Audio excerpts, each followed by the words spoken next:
unit number 1 হৈছে the and of বায়োপলাৰিটি এই ইউনিটটোৰ পৰা তোমালোকৰ 6 নম্বৰ আহিব আৰু অসমীয়া মিডিয়ামৰ ষ্টুডেন্ট সকলে এই ইউনিটটোৰ কাৰণে দি ৰাষ্ট্ৰবাদ অৱসান এই চেপ্টাৰটো তোমালোকে পঢ়িব লাগিব নমস্কাৰ বন্ধুসকল স্বাগতম জনাইছো অন্য এটা গুৰুত্বপূৰ্ণ ভিডিঅলৈ আজি আমি আলোচনা কৰিম HS second year syllabus for 2025 to 2026 subject political science 2026 HS ফাইনেলৰ পলিটিক্যাল সায়েন্সত যদি ভাল এটা মাৰ্ক পাবলৈ বিচাৰিছা নাইবা লেটাৰ মাৰ্ক পাবলৈ বিচাৰিছা তেতিয়াহলে কিন্তু তোমালোকে সিলেবাসখন জানিব লাগিব আজিৰ এই ভিডিঅটোত পলিটিক্যাল সায়েন্সৰ সিলেবাস ইংলিশ আৰু এছামিজ দুইটা মিডিয়ামৰ কাৰণে মই ধুনিয়াকে তোমালোকক বুজাই দিম যে কোন কেটা চেপ্টাৰ তোমালোকে পঢ়িব লাগিব কোন কেটা চেপ্টাৰৰ পৰা কিমান নম্বৰ আহিব ফাইনেল এক্সামত আৰু কোন কেটা চেপ্টাৰৰ পৰা কিমান নম্বৰৰ প্ৰশ্নবোৰ তোমালোকে বেছিকে ফোকাস কৰিব লাগিব সকলোবোৰ তোমালোকক বুজাই দিম আশা কৰো তোমালোকে ভিডিঅটো সম্পূৰ্ণ চাবা ভিডিঅটো আগবঢ়াৰ আগতে কিন্তু তোমালোকে জানিব লাগিব যে তোমালোকৰ মাৰ্কিং প্যাটাৰ্নটো কেনেকুৱা এইখন হল 2025 বৰ্ষৰ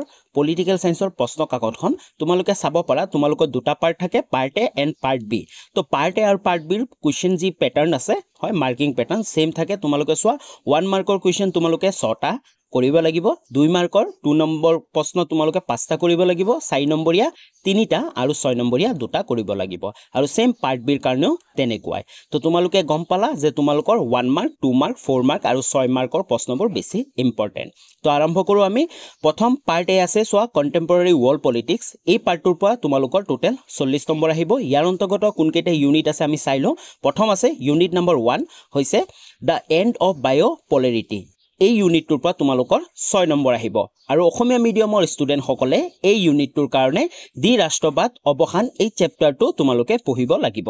এই চেপ্টাৰটোৰ পৰা গুটেকিটা 1 নম্বৰীয়া 2 নম্বৰীয়া 4 নম্বৰীয়া আৰু 6 নম্বৰীয়া মাৰ্ক অহাৰ সম্ভাৱনা আছে কিন্তু আমি যদি লাষ্ট 5 ইয়াৰ্স 6 ইয়াৰ্সৰ চাবলৈ যাও এই চেপ্টাৰটোৰ পৰা কিন্তু তোমালোকৰ বেছিভাগ 2 নম্বৰীয়া 4 নম্বৰীয়া আৰু 6 নম্বৰীয়া প্ৰশ্ন অহা দেখা যায় তো যদি 6 নম্বৰীয়া আহে তেনেহলে 2 নম্বৰীয়া আৰু 4 নম্বৰীয়া প্ৰশ্ন তোমালোকৰ নাহে তো মেইনলি এই চেপ্টাৰটোৰ পৰা তোমালোকে লং কোৱেশ্চনবোৰ ভালকে পঢ়িব লাগিব আৰু যিমানবোৰ প্ৰশ্নটো তোমালোকে পঢ়িবা বা মুখস্থ কৰিবা তোমালোকে 2 নম্বৰীয়া 4 নম্বৰীয়া আৰু 6 নম্বৰৰ মাৰ্কৰ কাৰণে তোমালোকে মুখস্থ কৰিবা নেক্সট ইউনিটলৈ আগবাঢ়ো নেক্সট হৈছে unit number 2 contemporary centre of power এই ইউনিটটোৰ পৰাও সেম 6 নম্বৰ আহিব আৰু অসমীয়া মিডিয়ামে সমতাৰ বিকল্প কেন্দ্ৰস্থলসমূহ এই চেপ্টাৰটো পঢ়িব আৰু এই চেপ্টাৰটোৰ মোস্ট ইম্পৰ্টেন্ট মাৰ্কবোৰ হৈছে 1 2 এণ্ড 4 মাৰ্ক হয় এই চেপ্টাৰটোৰ পৰা 6 নম্বৰীয়া প্ৰশ্ন অহা দেখা নাযায় হয়তো আহি যাব পাৰে কিন্তু বেছিভাগ কিন্তু অহা দেখা নাযায় কিন্তু এই চেপ্টাৰটোৰ পৰা 4 নম্বৰীয়া প্ৰশ্ন প্ৰত্যেক বছৰে অহা দেখা যায় তো তোমালোকে যিমানবোৰ কোৱেশ্চন আনসাৰ মুখস্থ কৰিবা 1 মাৰ্ক কৰিবাই 2 মাৰ্ক আৰু 2 মাৰ্কস আৰু 4 মাৰ্কৰ কাৰণে ভালকে কৰিবা নেক্সট ইউনিটলৈ আগবাঢ়ো ইউনিট নম্বৰ 3 টো হৈছে কন্টেম্পৰাৰী সাউথ এছিয়া এই ইউনিটটোৰ পৰা 6 নম্বৰ আহিব আৰু অসমীয়া মিডিয়ামে পঢ়িব সাম্প্ৰতিক দক্ষিণ এছিয়া এই চেপ্টাৰটো তোমালোকে পঢ়িব লাগিব আৰু ইম্পৰ্টেন্ট মাৰ্কখিনি হৈছে 2 4 এণ্ড 6 ওকে তো নেক্সট ইউনিটলৈ আগবাঢ়ো ইউনিট নম্বৰ 4 টো হৈছে ইন্টাৰনেশ্যনেল অৰ্গানাইজেশনছ এই ইউনিটটোৰ পৰা তোমালোকৰ 6 নম্বৰ আহিব ফাইনেলত আৰু অসমীয়া মিডিয়ামে পঢ়িব আন্তৰ্জাতিক সংগঠন আৰু এই যে চেপ্টাৰটো আছে এই চেপ্টাৰটোৰ ইম্পৰ্টেন্ট মাৰ্কখিনি হৈছে 1 4 এণ্ড 6 মাৰ্ক হয় বেছিভাগ কিন্তু কেতিয়াবা এই চেপ্টাৰটোৰ পৰা 6 নম্বৰীয়া এটা প্ৰশ্ন দেখা যায় যদি 6 নম্বৰীয়া প্ৰশ্ন নাহে তেতিয়াহলে কিন্তু 4 নম্বৰীয়া এটা প্ৰশ্ন আহে আৰু বাকিবোৰ 1 মাৰ্কৰ কোৱেশ্চন অহা দেখা যায় তো তোমালোকে এই চেপ্টাৰটোৰ পৰা লং কোৱেশ্চন চাব লাগিব হয় 4 নম্বৰীয়া আৰু 6 নম্বৰৰ কাৰণে আৰু লগতে তোমালোকে শৰ্ট কোৱেশ্চনো চাব লাগিব নেক্সট ইউনিটলৈ আগবাঢ়ো ইউনিট নম্বৰ 5 টো হৈছে সিকিউৰিটি ইন দা কন্টেম্পৰাৰী ওয়াৰ্ল্ড এই ইউনিটটোৰ পৰা 6 নম্বৰ আহিব আৰু অসমীয়া মিডিয়ামে এই ইউনিটটোৰ কাৰণে পঢ়িব লাগিব সাম্প্ৰতিক বিশ্বত নিৰাপত্তা আৰু এই চেপ্টাৰটোৰ ইম্পৰ্টেন্ট মাৰ্কখিনি হৈছে 1 2 এণ্ড 4 মাৰ্ক হয়নে এই চেপ্টাৰটো যদিও 6 নম্বৰ আহিব তোমালোকে বেছিকে কিন্তু এই চেপ্টাৰটোৰ পৰা 4 নম্বৰীয়া প্ৰশ্ন অহাৰ বেছি সম্ভাৱনা থাকে আৰু তোমালোকে 2 নম্বৰীয়া আৰু 1 নম্বৰীয়া প্ৰশ্ন বেছিকে চাব লাগিব নেক্সট ইউনিটলৈ আগবাঢ়ো ইউনিট নম্বৰ 6 টো হৈছে এনভাইৰনমেন্ট এণ্ড নেচাৰেল ৰিসোৰ্সেস এই ইউনিটটোৰ পৰা 6 নম্বৰ আহিব আৰু অসমীয়া মিডিয়ামে এই ইউনিটটোৰ কাৰণে পঢ়িব লাগিব চেপ্টাৰটো পাৰিপাৰ্শ্বিকতা আৰু প্ৰাকৃতিক সম্পদ তো এই চেপ্টাৰটো পঢ়িব লাগিব আৰু ইম্পৰ্টেন্ট মাৰ্কখিনি হৈছে 1 মাৰ্ক 2 মাৰ্ক আৰু 4 মাৰ্ক বেছিকে তোমালোকে চাব লাগিব নেক্সট ইউনিটলৈ আগবাঢ়ো নেক্সট ইউনিটটো হৈছে ইউনিট নাম্বাৰ 7 অথবা পাৰ্ট এৰ লাষ্ট ইউনিট সেইটো হৈছে গ্লোবেলাইজেশ্যন গুটেকিটা যিমানকিটা ইউনিট পালা তোমালোকে চেপ্টাৰ পালা প্ৰতিটো চেপ্টাৰৰ পৰা কিন্তু 6 নম্বৰ হে তোমালোকৰ আহিব কিন্তু এই যে লাষ্ট যোনটো চেপ্টাৰ আছে সেইটো গ্লোবেলাইজেশ্যন ইয়াৰ পৰা কিন্তু জাস্ট 4 নম্বৰ আহিব আৰু অসমীয়া মিডিয়ামে এই ইউনিটটোৰ কাৰণে বিশ্বায়ন চেপ্টাৰটো তোমালোকে পঢ়িব লাগিব আৰু এই চেপ্টাৰটো যদি ইম্পৰ্টেন্ট মাৰ্কটো ক'ব যাও হেতু হৈছে ডাইৰেক্ট 4 নম্বৰীয়া প্ৰশ্ন প্ৰত্যেক বছৰে কিন্তু এই চেপ্টাৰটোৰ পৰা অহা দেখা যায় তো তোমালোকে এই চেপ্টাৰটো যেনেকে পঢ়িবা প্ৰতিটো প্ৰশ্নই তোমালোকে 4 নম্বৰৰ কাৰণে তোমালোকে পঢ়ি যাবা ওকে তো আমাৰ যি পাৰ্ট এ আছে পাৰ্ট এ আমাৰ কমপ্লিট হ'ল এতিয়া আমি পাৰ্ট বি লৈ আগবাঢ়িম কিন্তু তাৰ আগতে যদি চেনেলটো সাবস্ক্ৰাইব কৰা নাই তেতিয়াহলে চেনেলটো সাবস্ক্ৰাইব কৰি বেল আইকনটো প্ৰেছ কৰি অল কৰি ৰাখিবা তেতিয়াহে তোমালোকে নেক্সট ভিডিঅ'বোৰৰ নটিফিকেশনবোৰ পাই থাকিবা আৰু ডেসক্ৰিপচনত টেলিগ্ৰাম চেনেলৰ লিংক আছে মই সকলোকে অনুৰোধ জনাম যে সকলোৱে টেলিগ্ৰাম চেনেলটো জয়েন হৈ লবা কাৰণ কেইদিনমান পিছতে পলিটিক্যাল সায়েন্সৰ ক্লাसेसবোৰ স্টাৰ্ট হ'ব প্ৰতিটো চেপ্টাৰ অতি সহজতে তোমালোকক বুজাবলৈ চেষ্টা কৰিম লগতে প্ৰিভিয়াস ইয়াৰ কোৱেশ্চন পেপাৰ লগতে প্ৰিভিয়াস ইয়াৰ ইম্পৰ্টেন্ট কোৱেশ্চনছ আৰু লগতে প্ৰতিটো চেপ্টাৰৰ পৰা আগৰ বছৰত কি প্ৰশ্ন আহিছিল সকলো তোমালোকক এই চেনেলটোতে বুজাবলৈ চেষ্টা কৰিম তো তাৰ কাৰণে তোমালোকে টেলিগ্ৰাম চেনেলটো জয়েন হৈ লবা যাতে নতুন নতুন ভিডিঅ'বোৰৰ তোমালোকে আপডেটবোৰ পাই থাকা আৰু তাৰ লগতে যেতিয়া মই ক্লাसेसবোৰ স্টাৰ্ট কৰিম তাৰ পিছত তোমালোকে পিডিএফ সমূহ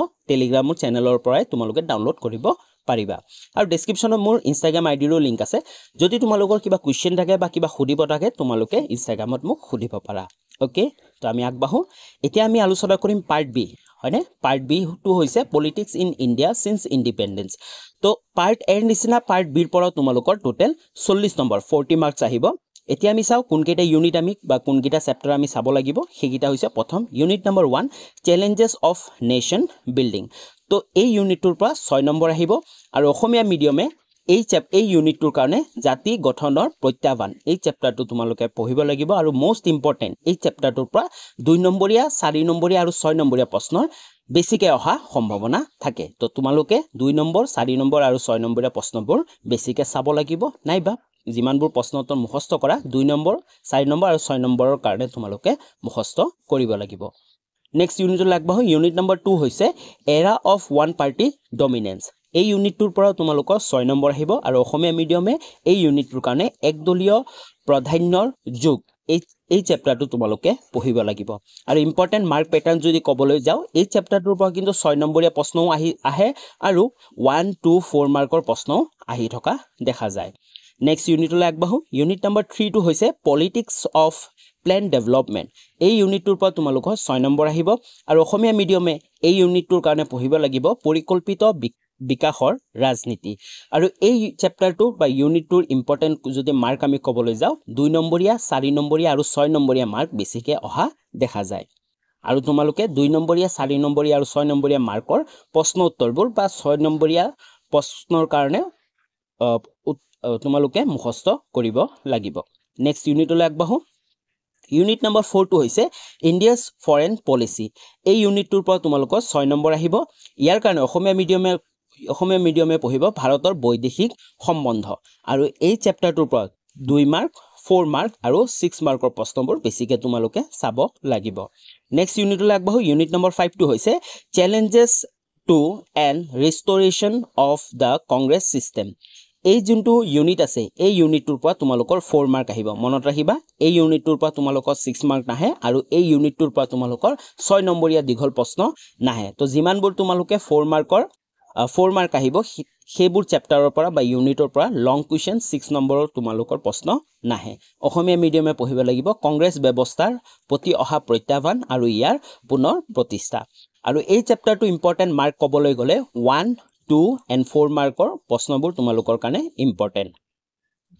নেক্সট ইউনিটলৈ আগবাঢ়ো ইউনিট নম্বৰ 6 টো হৈছে দা ক্ৰাইসিস অফ ডেমোক্ৰেটিক অৰ্ডাৰ এই ইউনিটটোৰ পৰাও তোমালোকৰ 4 নম্বৰ আহিব আৰু অসমীয়া মিডিয়ামে এই ইউনিটটোৰ কাৰণে পঢ়িব লাগিব গণতন্ত্ৰৰ সংকট ওকে আৰু এই যি ইউনিট আছে বা চেপ্টাৰটো আছে ইম্পৰ্টেন্ট মাৰ্ক ক'বলৈ গ'লে 2 মাৰ্ক আৰু 4 মাৰ্কৰ কোৱেশ্চন বেছিকে তোমালোকে চাব লাগিব হয়তো তোমালোকৰ ডাইৰেক্ট 4 নম্বৰীয়া প্ৰশ্ন এটা আহিব পাৰে নাইবা তোমালোকৰ 2 মাৰ্কৰ প্ৰশ্ন তোমালোকৰ দুটা আহি যাব পাৰে নাইবা 2 মাৰ্কৰ প্ৰশ্ন এটা আহিব আৰু 1 মাৰ্কৰ কোৱেশ্চন দুটাও আহি যাব পাৰে নেক্সট ইউনিটলৈ আগবাঢ়ো ইউনিট নম্বৰ 7 টো হৈছে ৰিজিয়নেল এস্পিৰেশ্যন তো এই ইউনিটটোৰ পৰা তোমালোকৰ 4 মাৰ্কস আহিব আৰু অসমীয়া মিডিয়ামে পঢ়িব লাগিব আঞ্চলিক আকাংক্ষাবোৰ আৰু এই চেপ্টাৰটোৰ ইম্পৰ্টেন্ট মাৰ্কখিনি হৈছে 1 মাৰ্ক আৰু 4 মাৰ্কৰ কুৱেশ্যনবোৰ তোমালোকে বেছিকে পঢ়িব লাগিব নেক্সট ইউনিটলৈ আগবাঢ়ো নেক্সট ইউনিটটো হৈছে unit number 8 Indian politics recent trend and development এই চেপ্টাৰটোৰ পৰা তোমালোকৰ 4 মাৰ্ক আহিব আৰু অসমীয়া মিডিয়ামে পঢ়িব লাগিব ভাৰতীয় ৰাজনীতিত সাম্প্ৰতিক বিকাশ আৰু এই চেপ্টাৰটোৰ পৰা মেইনলি প্ৰতিটো বছৰে কিন্তু 4 নম্বৰীয়া ডাইৰেক্ট প্ৰশ্ন এটা আহিয়ে থাকে আৰু অহাৰ বেছি সম্ভাৱনা আছে তো এই চেপ্টাৰটোৰ পৰা তোমালোকে 4 নম্বৰীয়া যিমানবোৰ প্ৰশ্ন আছে নাইবা যিমানবোৰ প্ৰশ্ন তোমালোকে পঢ়িবা গোটেইবোৰ কিন্তু তোমালোকে 4 নম্বৰৰ কাৰণে পঢ়িব লাগিব ওকে তো আমি গোটেইখিনি কমপ্লিট কৰিলো